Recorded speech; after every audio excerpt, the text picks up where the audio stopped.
the moment. We'll see how we go with the rest. We'll run through what we can. The idea of today is to answer your questions, to give you a little bit of more information about the Jet2FlightPath program, and also to tell you a little bit more about Leading Edge Aviation and how we're working with Jet2 to deliver the training for the team. So I've already introduced myself, say as the Chief Exec of Leading Edge Aviation. Maybe Rob, you could introduce yourself. Yeah, sure. Really fantastic to have everyone on the call today. Thanks for joining us. My name is Rob Clark. I'm the General Manager of Future Pilot Programs at Jet2, and I have the huge pleasure of working in our crew development and future pilot team. The aim of our team is to make Jet2 a great place to work for crew. And so we're delighted to launch this program in conjunction with Leading Edge. I'm joined today by two of my fantastic colleagues. One of them is Josh. Are you able to introduce yourself? Yeah, thanks, Rob. It's great to see everyone on a Friday afternoon, as it is now. And thanks everyone for joining the Leading Edge webinar today. So my name's Josh Raven, Future Pilot Program Manager here at Jet2.com. I look after a number of future pilot opportunities, including that of our prestigious Future Second Officer Program, which many of you may have heard of, but also now supporting the wider team with the development and launch of Jet2FlightPath. So really excited to be here and to help answer any questions that you might have. Rob, shall I pass over to Sam? Yes, please. Yeah. Excellent. We've also got another fantastic team member within the team. That's Sam Miles. Sam, can you hear us? I can, yeah. Can you hear me okay? All good. Fantastic. Hello, everyone. My name's Sam. As Rob and Josh said, I work in the Future Pilot Program team as well. We're a very close-knit team. We all work together on things. So, yeah, we look after the Future Second Officer Program, Jet2FlightPath, and a number of other fantastic opportunities as well. And I've been with Jet2 for almost 3 years now in a few different roles.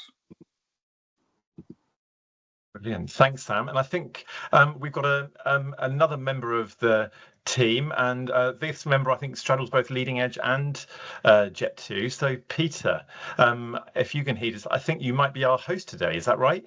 Yes. Hello, Rob. If you can't hear me, just shout at me. Hopefully you can. I think my microphone is now working, but unfortunately now my camera is not working. So hopefully you can at least hear me. Yes, my name's Peter. I have the pleasure of working for Jet2.com.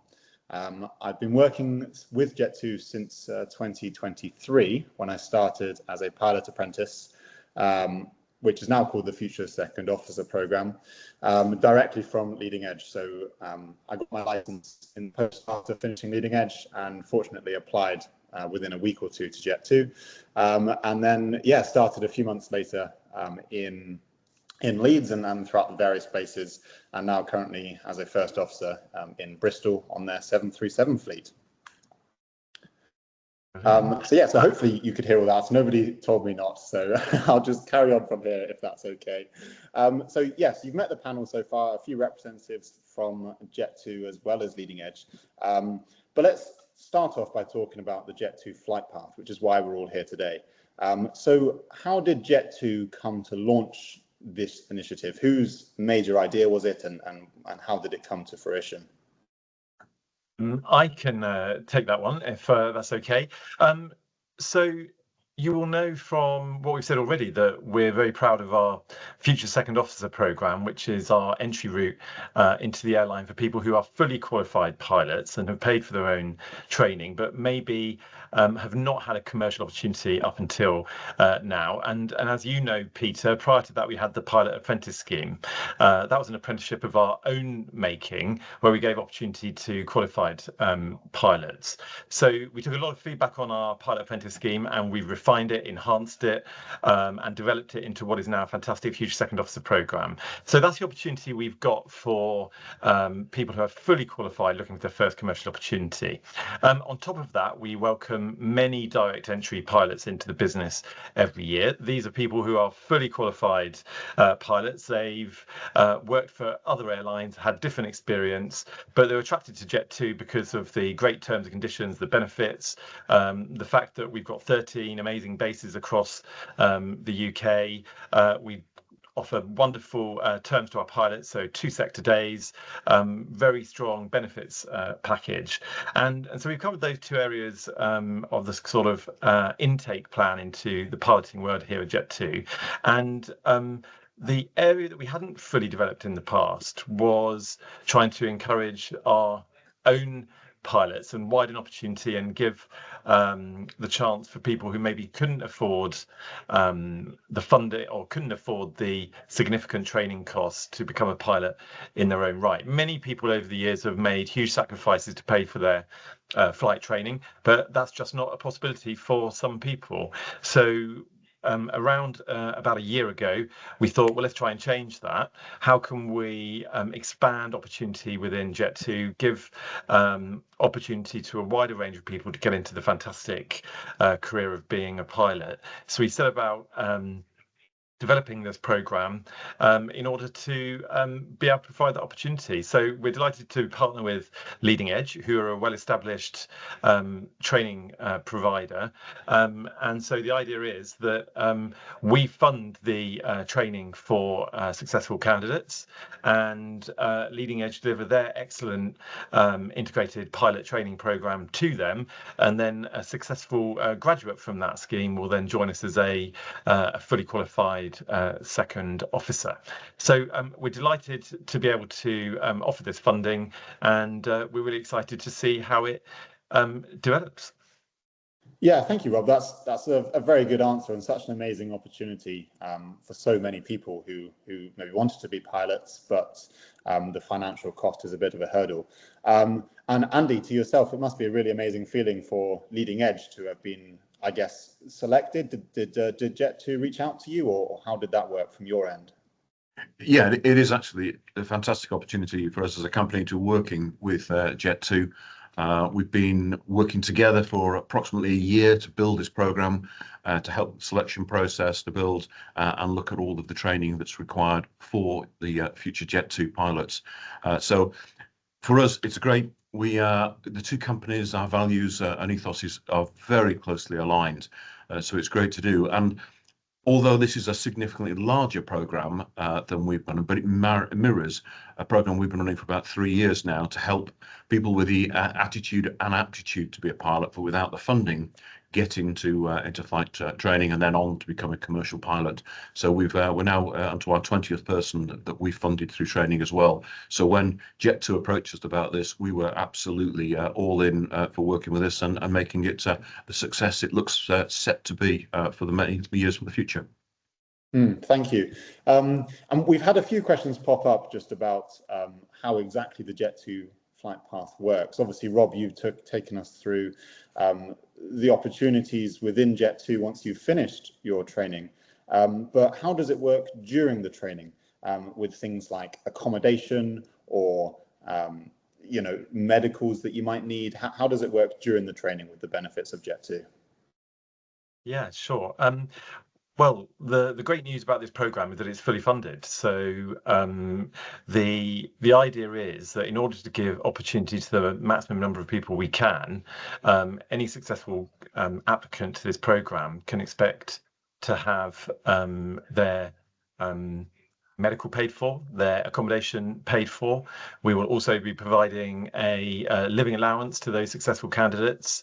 Don't get me wrong, the individuals will not be getting rich on our allowance, but it will help pay for food, drink, the occasional coffee, that kind of thing. I think Andy will back me up when I say that an integrated pilot training course is a lot of hard work. So absolutely.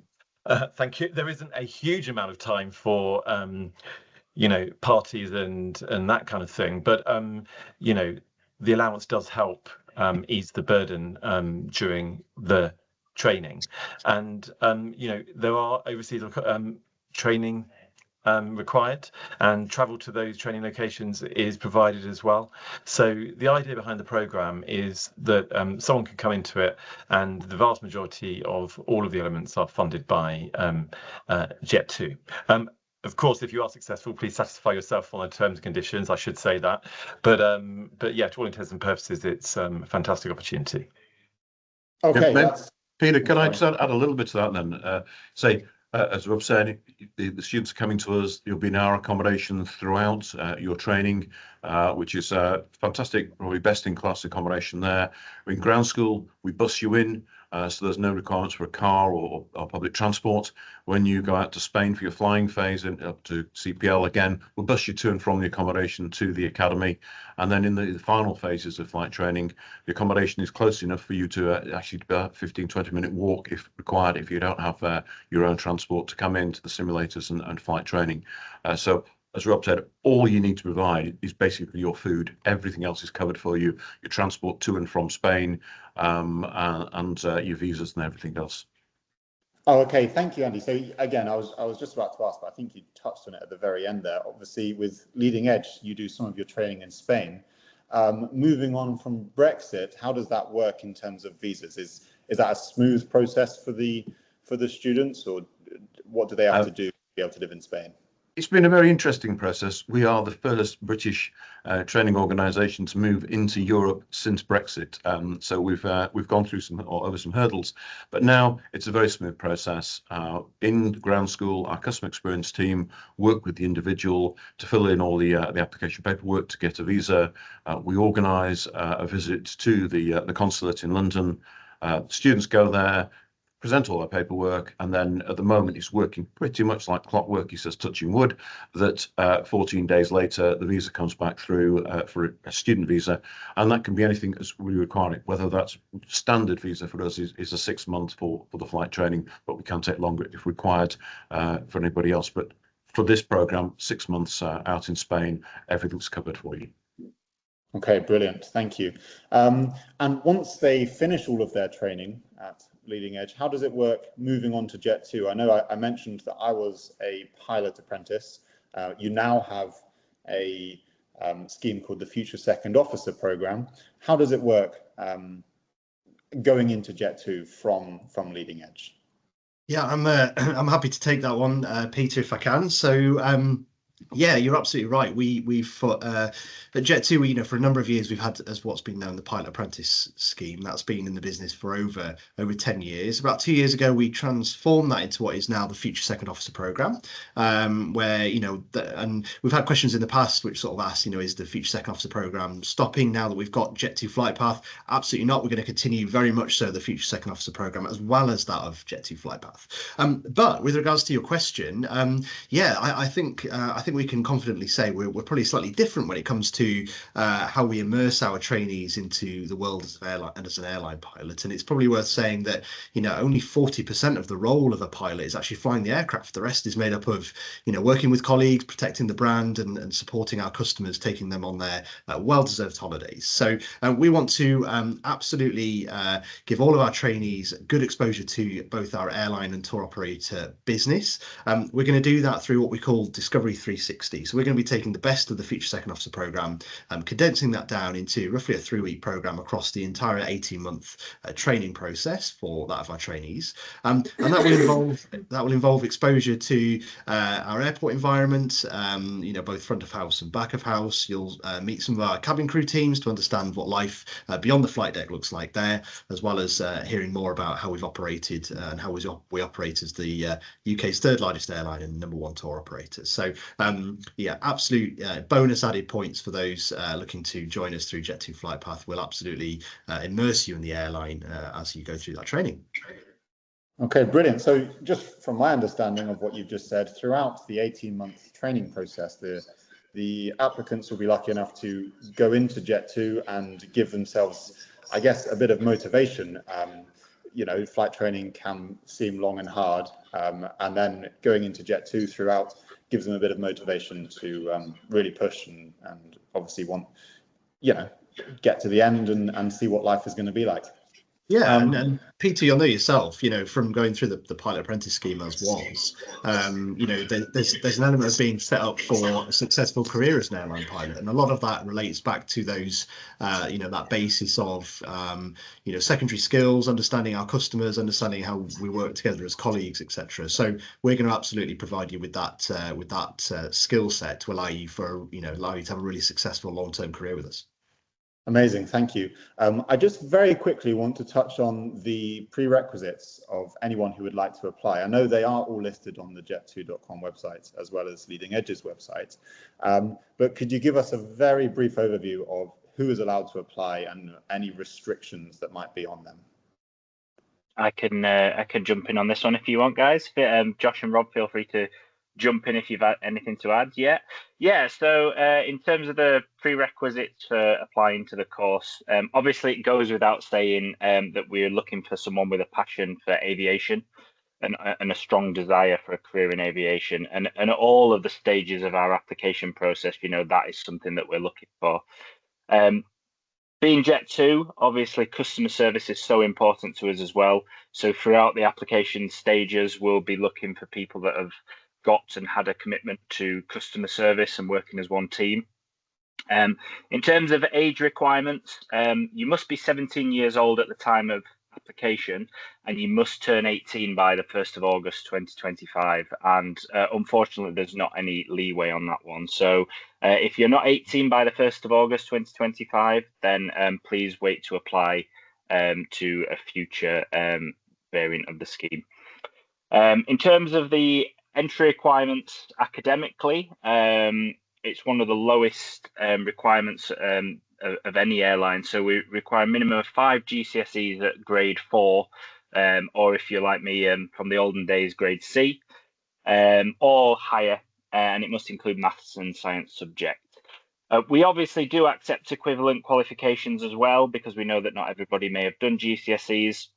So whether that's equivalent or higher, then Scottish Nationals, International Baccalaureate, BTECs, things like that, we will look at those, so that's fine. Another biggie is that you must have a full and unrestricted right to work in the UK as well. So if you don't have that unrestricted right, unfortunately, we won't be able to progress your application further. English language wise, we're looking for you to be a native English speaker or have at least an academic IELTS of 5.5. Or level 5 per aviation standards as well. Yeah, and it must be an academic IELTS as well, not the general IELTS certificate. In terms of medical, as Rob says, we will fund the medical for you, but you must be obviously eligible for a CAA Class 1 medical certificate. And given that the training requires travel, you must have a valid passport with at least 12 months validity remaining on it and no travel restrictions. Final two then, height. You must be at least 1.57 meters and no more than 1.91 meters to apply. There is a little bit of leeway on the 1.91 meters. If you are taller than that, then we can undergo a functional test with you. But unfortunately, if you're below 1.57 meters, we won't be able to progress your application, unfortunately. And that's due to regulations within the cockpit and the aircraft. And then finally, we ask that you complete our realistic job preview on our website if you've not already applied. That kind of gives you an introduction to the realities of becoming a pilot and gives you an honest opinion on if it might be for you or not. So yes, I know a lot of you will have already applied, but for those of you that haven't yet, they're the kind of things that we're looking for. Okay, thank you very much, Sam. And of course, applications close, I believe, next week. So if you haven't already applied now, but I'm assuming quite a lot of people will have applied. So let's go through what happens from here.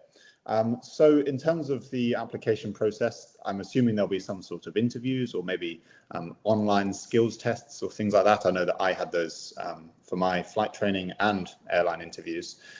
Could we go through what's going to happen to the candidates from here on? Yeah, I'll talk very briefly about it. It's worth saying that all the information about our application process and selection is on our website, jet2careers.com. So please go and have a look on there. We've also got a handy application guidance page, which talks in more detail about all the different stages. But just for the benefit of the people tuning in, the first stage is to, as Sam said, complete our realistic job preview.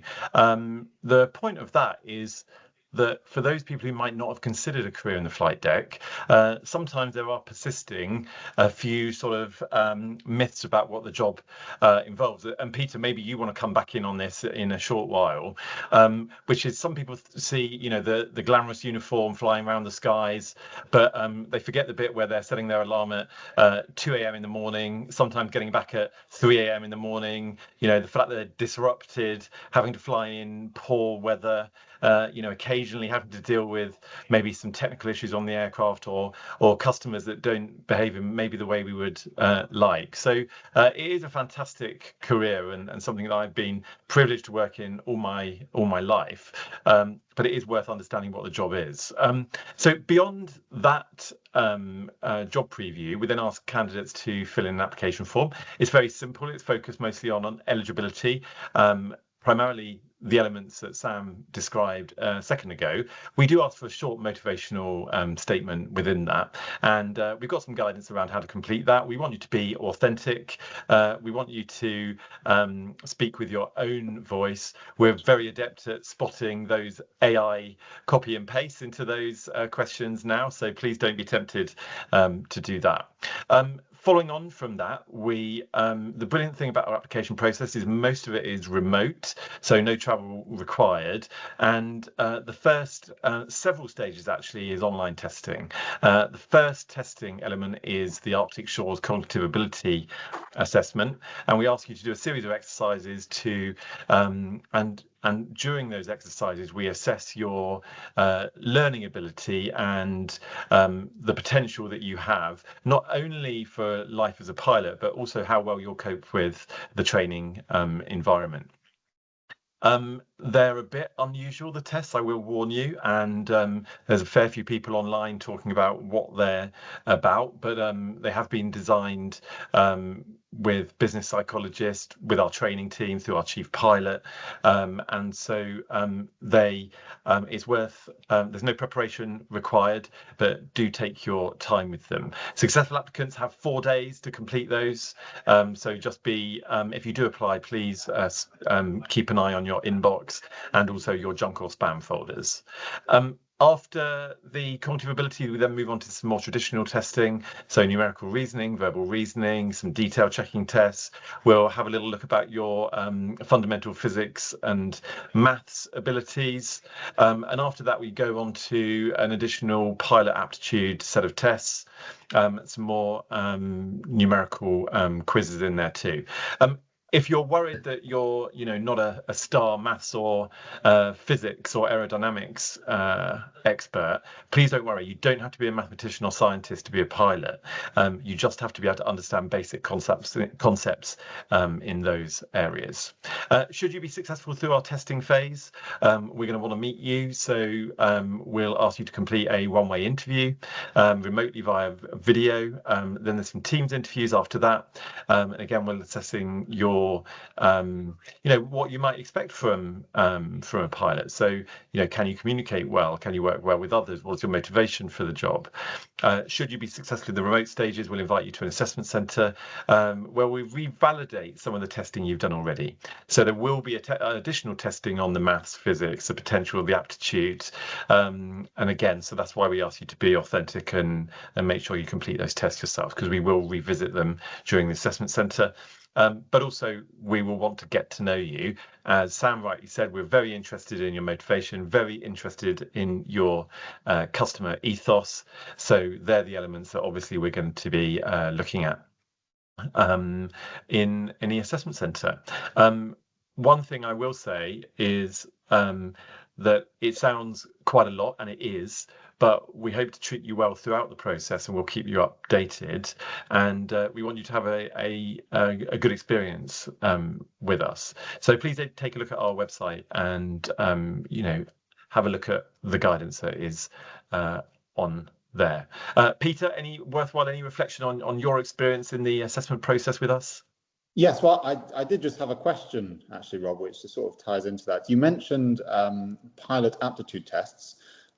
For people that haven't necessarily heard of that before, I distinctly remember what I would call computer games as part of my assessment.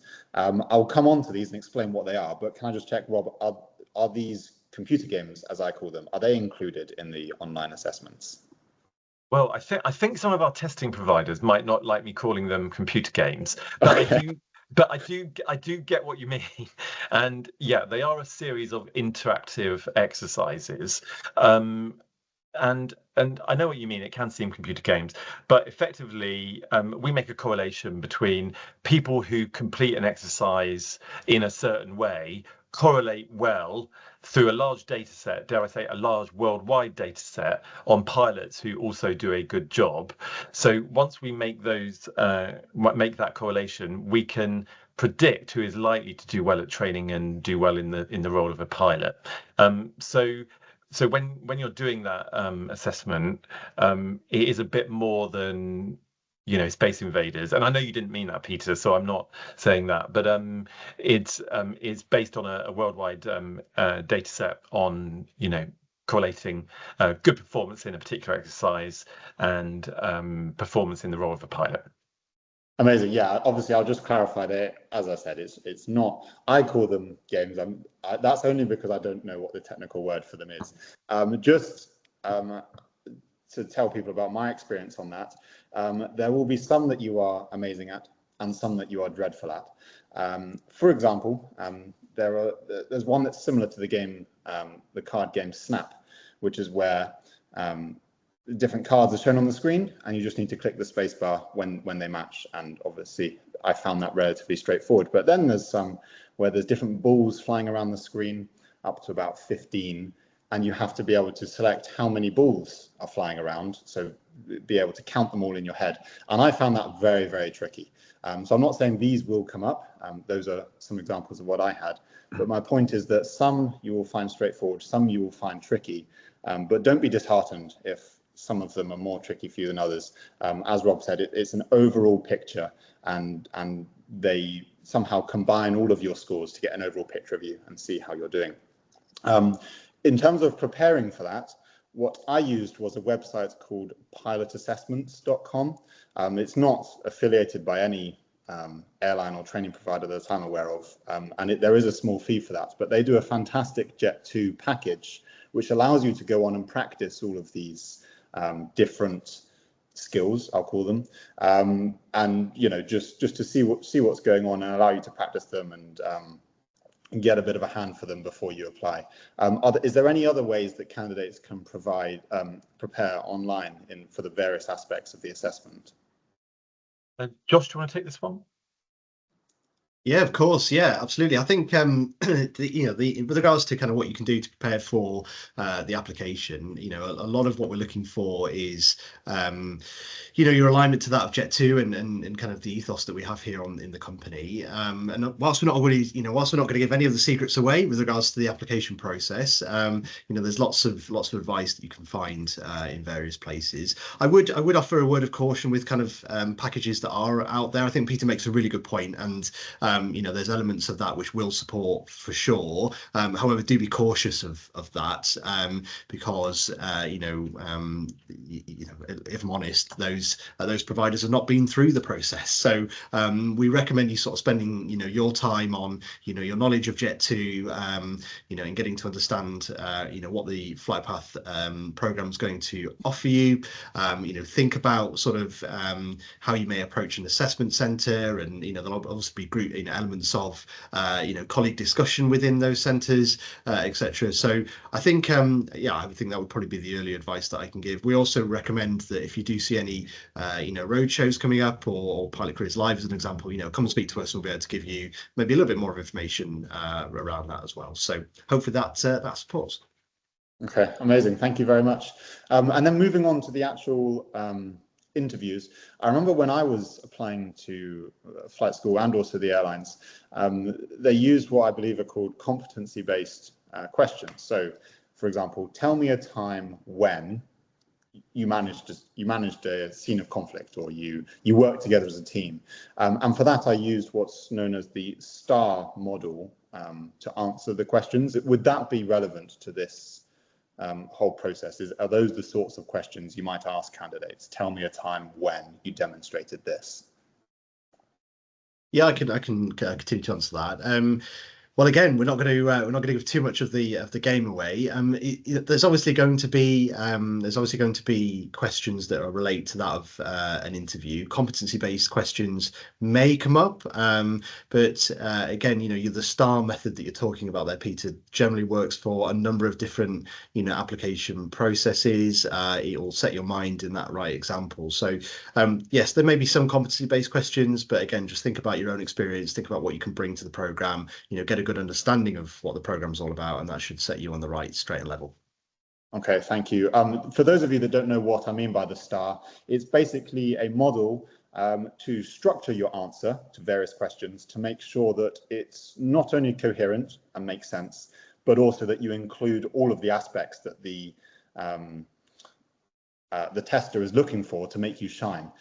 So it stands for situation, task, action, result, and then potentially review at the end with a double R. And the situation would be like an overall picture of what's happened on the example you've chosen to give. The task is what actually happened on your specific, that you're specifically honing in on. Action is what you did about it. Result is how it worked out, the result of what you did. And then review would be as if you would do anything differently next time. So if the result was not what you intended, then what would you change next time, and reflection. And that is a very important thing to be able to do as a pilot. We always have briefings before we do something, but we then have debriefings afterwards. Reflection, nobody's perfect, and it's just seeing what could we do better next time to make sure that we continue to operate safely and efficiently. Is there anything you wanted to add on that, anyone, or is that? Yeah, if I could.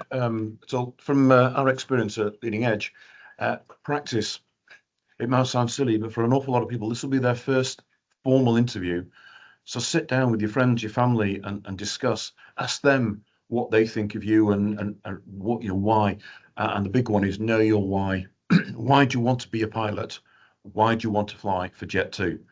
What are the reasons for that? The team has already said, understand the airline, do some research on that. But do practice. And from years of experience of this, think of more than one experience you've had in your life, more than one. It's not just, I played football and that's it. Think of all the other things you've done in your life that may be applicable to be able to add that STAR technique to. It could be something at school, it could be cadets, it could be scouts, it could be anything. But just try and be broader. And Rob mentioned it a couple of times. Be genuine, be yourself. The really big thing that comes out a lot of time is how long can we sit next to you on a flight deck? And it doesn't matter what airline you go to, you're going to be sitting next to somebody for many hours. So the team and the final interviews especially need to get to know you as an individual. So that being genuine from the beginning is absolutely critical. Yeah, and just to echo what Andy's saying there, I remember I asked my parents to help test me. I came up with a list of example questions that I thought might be relevant, or I had asked other people, and I came up with a few bullet points of what I might say, and it felt really, really awkward. It always is with friends and family. It's going to be super awkward trying to do a professional interview with them, telling them about your life experiences. But I promise you, it is really helpful. If you can do it with your parents feeling awkward, then you can definitely do it in the professional environment with an assessor. That is just, it makes it an awful lot easier. So I think that's probably everything we're going to talk about in regards to how the process works. We'll now move on to a Q&A section. There should be a Q&A button that allows everyone to input their own questions. But just while we're waiting for that, people to think of their own questions and submit them, I've got a few listed on my screen here that we'll just go through as well.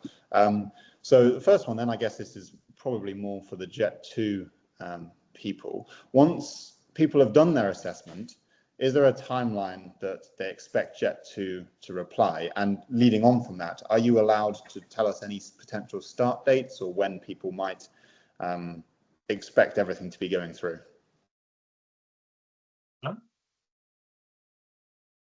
Did you say my name, Rob? Did, yeah. Yeah, I thought you did. It just broke up for a second. Yeah, so two questions there, I guess. One was around when would you expect to hear back in terms of timescales after application, and the answer to that really is that it does vary depending on the candidate. For each candidate, it's different. The process is not linear in nature. You know, it's not like if you apply on X date, you will hear a response within 2 days. It's quite a complex application process. So it will vary at each stage, but also for each candidate as well. So don't worry if you've not heard back for a while. Rest assured, we will be getting to your application. And there are obviously points where we'll need to get through in order to book things in for the next stages. So we are working to some timescales there. In terms of the courses, you will have seen that there's 60 places in total, and they're going to be run over a number of different courses. I believe the first course will be in September at the moment. That's what it's planned in for, and then the rest of the courses to get us to the 60 will follow on in the months and weeks thereafter. Okay, brilliant. So that then answers the question, what's happening this year. In terms of anyone who maybe is not successful this year, or who you mentioned at the very beginning, people who aren't unfortunately going to be 18 by the 1st of August, will they have a chance next year? Is this an ongoing thing, or is it sort of this is a year and then it might happen in the future? It is our intention to run the program on a yearly basis, but those of us who have been in aviation for a while know that we can't always predict what is round the corner. What we do know is that there is an insatiable desire by people to travel, have new experiences, go on holiday, and Jet2 Holidays is certainly experiencing tremendous growth. So certainly we only see our demand for pilots going in one direction. But having said that, I do have to add the caveat that we obviously none of us know what's around the corner. So all being well, yes, we will be running this on a yearly basis. Okay, thank you very much. Just looking at the Q&A chat, somebody's asked about the Class 1 medicals we've talked about. For anyone who doesn't know, that's a medical for a pilot to be able to be part of an airline. There's a few different classes, but to be an airline pilot, you need the most restrictive, which is a Class 1. Is there anywhere online that people can find a list of prerequisites or things that they, you know, either definitely can or definitely cannot have to have a Class 1 medical? Yeah, I could take that one. So the UK CAA website clearly outlines the requirements for a Class 1 medical. We absolutely recommend you review those because, you know, there's as we all know as pilots, there's many different restrictions and requirements that a medical brings. And whilst we can offer, you know, high-level advice with regards to things, we can't go into any details such as medical conditions. So we absolutely recommend you review those before applying to the program. And just to add to that, the link for that website is on our FAQs section on our Jet2 Careers website. Okay, thank you very much both. Another question is talking about the 13 bases that we have with Jet2. You mentioned them earlier, Rob. Could you remind everyone what the rules are for pilots to be living within their base? Is there a certain distance or time that they have to be living away from their base? And the exact figures have completely escaped my mind. I think, Sam, can you remind me? It's if not, I know the number. 75 minutes. 75 minutes, yeah. Yeah, 75 minutes. And there's also a mileage distance as well, which also now escapes me. But yeah, it's 75 minutes. Yeah. Okay. Yeah, thank you very much. Sorry, go on. No, I was just going to say, you know, just around basing, that's something that comes much further down the line in terms of, you know, we're not assigning you a base at the time that you begin the training process. It's something that you shouldn't worry too much about at this stage. Thank you very much. And just to give my personal perspective from flying with Jet2, the way it normally works is with a standby, you will always get at least 2 hours notice for your standby. And the rule with Jet2 is that is half an hour to get yourself ready and get showered and changed, and then 90, or I think you said, Sam, 85 minutes to actually travel to the airport. So in terms of how this works practically, yes, the standby will be a 2-hour call out, and then you have roughly an hour and a half of travel time. Again, from my experience, there are people who live an hour and a half from the airport, but if I'm getting up to check in at the airport at 5 a.m., you know, it's obviously everyone's personal preference. I would suggest living closer to the airport is slightly better, but obviously it's down to everyone's individual preferences with that. Another question we've got is, if anyone has already applied to Leading Edge and maybe they're in the process or they've been accepted, are they allowed to then apply for this Jet2 program, or how does that work if they're in the process already? Yeah, everyone's entitled to apply, yeah, so please everyone submit your application even if you're in the process. Thank you very much. Sorry, I'm not meaning to not have much to say. I'm just reading through the Q&A, trying to find the best questions. Going back to the bases, are you allowed to choose which UK base you prefer to be placed to, or do you need to go wherever Jet2 tell you you're going?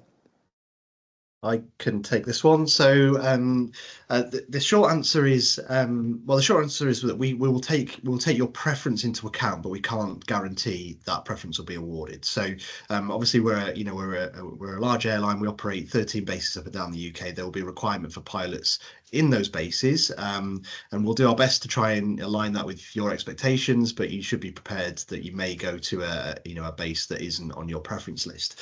One thing to say on that, however, is, and we've seen this through the Future Second Officer program, is that a number of our Future Second Officers have actually gone to bases away from where they live, and that's been really positive because you get to meet some new friends, you get to set up life in a new area, you get to experience a new part of the UK, so it's not always a bad thing going to somewhere that you may not thought was your initial preference. And just to again give my experience on that with the pilot apprentice scheme, I was based in Belfast, which was not my first choice, but I had a fantastic time in Belfast. Again, then after my type rating, when I was actually starting to flying, unfortunately there wasn't enough spaces in Bristol, so I spent a little bit of time in East Midlands.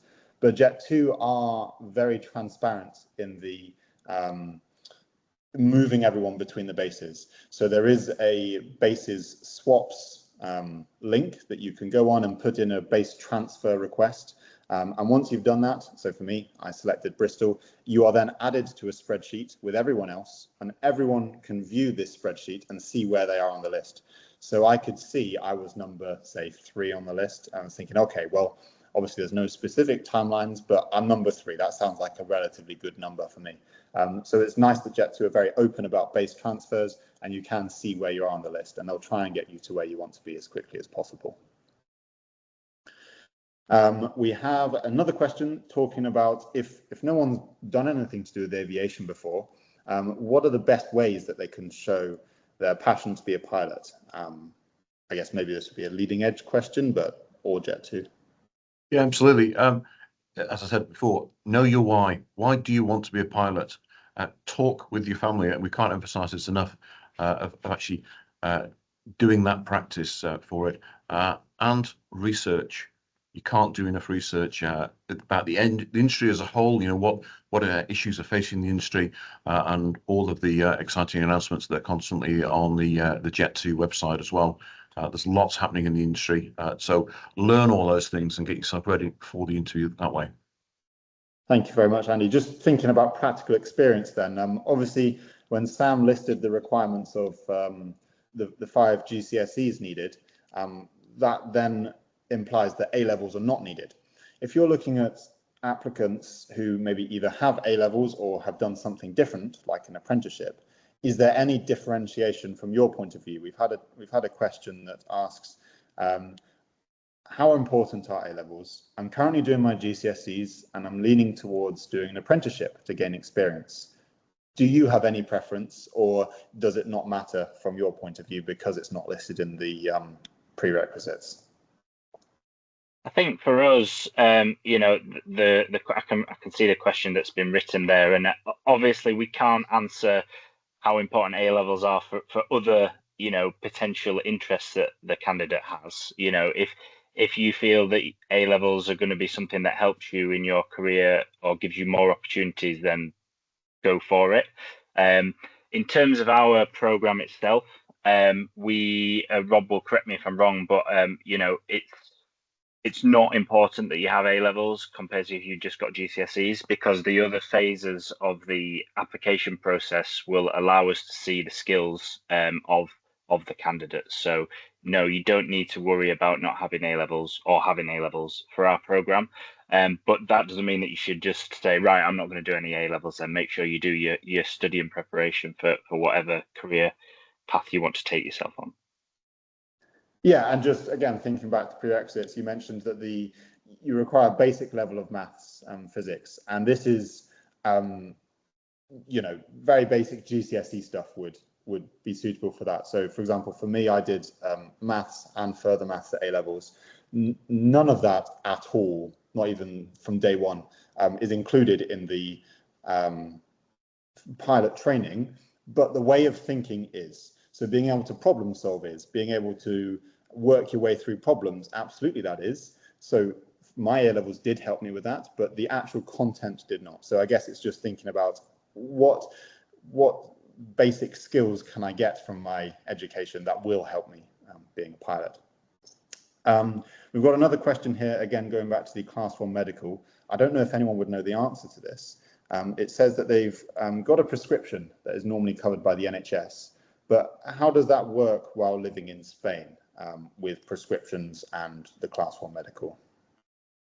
Yeah, the two are kind of not linked. So the Class 1 medical is an assessment by a medical professional, a specialist medical professional, to say that you meet the required medical standards of a pilot. So any prescription for a particular condition is kind of a separate subject. So, some prescriptions may preclude you from holding a Class 1. Some are completely irrelevant to holding a Class 1. I think the question here is, can you get your prescription whilst in Spain? There are various reciprocal health agreements between UK and Spain, but that's kind of a separate subject that an individual would have to look at.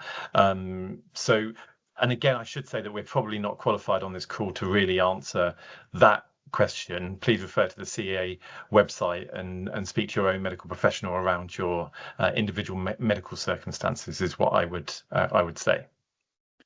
Thank you very much. One of the shorter questions is to do with the application closing date. Could we just remind everyone what the exact closing date was next week? Yeah, it's Tuesday, the 3rd of June, I believe. Brilliant. So that's in a few days' time on Tuesday then. Again, thinking about the 60 spots that you've mentioned, if someone is awarded a space, but then for whatever reason declines or drops out, would you then offer that space to another person that has applied, or would you just start the cohort with now 59 spaces? Yeah, the short answer is it's impossible to predict for every single circumstance. With the volume of applications that we have, I don't anticipate that we'll have any problem filling our places, but obviously different situations arise and we'll deal with those on a case-by-case basis. Okay, thank you very much. Next question, looking at the training, so for example, ground school, would you be open to the idea of having some of your pilots potentially partnered up with someone on this scheme to give them advice and just help them with their studies or anything they're struggling with? Is that something Jet2 has thought about? Yeah, I could take that. So, absolutely. It's something we're still sort of working through. I think there's definitely benefits of our existing pilot community to, share life as a pilot and empathise with the training journey that our trainees are going to be going on. I think to reassure a number of to everyone that's looking to apply and therefore is successful, there's also, and maybe something slightly different from other schemes such as this, is that, we have a dedicated team to support you. And that dedicated team are on this call, led by Sam, from a future pilot program lead perspective. So you will have you'll have a dedicated point of contact that you can contact within jet2.com for support, and then that will be absolutely supported from the wider pilot community that we have access to, including Peter, no doubt, in due course. So hopefully that answers the question there. Okay, thank you very much. And we've got time for one more question, which is one that I'd be interested to know the answer to.